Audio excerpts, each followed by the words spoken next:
گرامی، آل محمد وہ ہیں کہ اگر ان کے دشمنوں نے قرآن کو نیزوں پہ بلند کیا تو پھر ان کے سروں کو بھی نیزوں پہ بلند کیا، لیکن آل محمد وہ ہیں کہ جب ان کے سر نیزوں پہ بلند بھی ہو گئے وہ قرآن کی تلاوت کر رہے تھے، قرآن کی تلاوت کر رہے تھے۔ معاویہ نے قرآن نیزوں پہ بلند کیے، یزید نے جناب سید الشہداء کا سر نیزے پہ بلند کیا۔ دیکھیے جب انسان گناہ کرتا ہے نا، قرآن کی توہین کی، بیٹے نے اہل بیت کی توہین کی، وہ اثر باقی رہا نا۔ جب اس نے جناب سید الشہداء کا سر نیزے پہ بلند کر دیا، تب بھی جناب سید الشہداء قرآن کی تلاوت کر رہے تھے۔ جب شام پہنچے نا آل محمد، تو اس وقت ایک آدمی جناب امام سجاد کے سامنے آیا اور آ کے کہنے لگا تعریف اس خدا کی جس نے آپ کو برباد کر دیا، یعنی طنز کرنے لگا۔ امام نے جملہ سنا اور ایک مرتبہ آیت تطہیر کی تلاوت کی، تو اس نے فوراً پلٹ کے کہا قیدی یہ آیت تو آل محمد کی شان میں نازل ہوئی، آپ نے اس آیت کی تلاوت کیوں کی ہے؟ امام نے فوراً آیت مودت کی تلاوت کی، آیت تطہیر کی تلاوت کے بعد آیت مودت کی تلاوت کی، اللہ صلی اللہ علیہ وسلم۔ اس نے کہا قیدی یہ آیت بھی آل محمد کی شان میں نازل ہوئی۔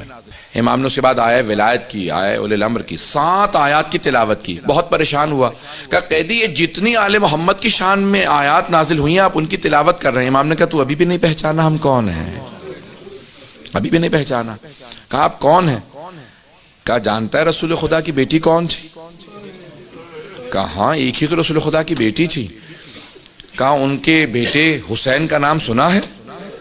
کہاں حسین ابن علی کو کون نہیں جانتا، جوانان جنت کے سردار ہیں، کہ وہ جو سر سامنے جا رہا ہے نا وہ حسین ابن علی کا ہے۔ کہا ہمیں تو بتایا گیا باغیوں کا قافلہ آیا۔ کہا آپ کون ہیں؟ کہا میں حسین کا بیٹا علی ہوں، انا علی ابن الحسین، میں علی ابن حسین ہوں۔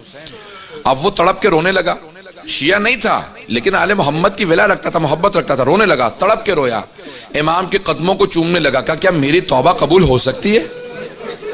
میں نے بھی آپ کی اتنی گستاخی کی شان میں، کیا میری توبہ قبول ہو سکتی ہے؟ امام نے کہا ہاں تیری توبہ قبول ہو سکتی ہے، میں ضمانت دیتا ہوں تیری توبہ قبول ہے، میں نے تجھے معاف کیا، میرے خدا نے معاف کیا، لیکن ایک شرط ہے، جہاں جانا وہاں لوگوں کو بتانا یہ باغیوں کا نہیں آل رسول کا قافلہ ہے، یہ آل رسول کا قافلہ۔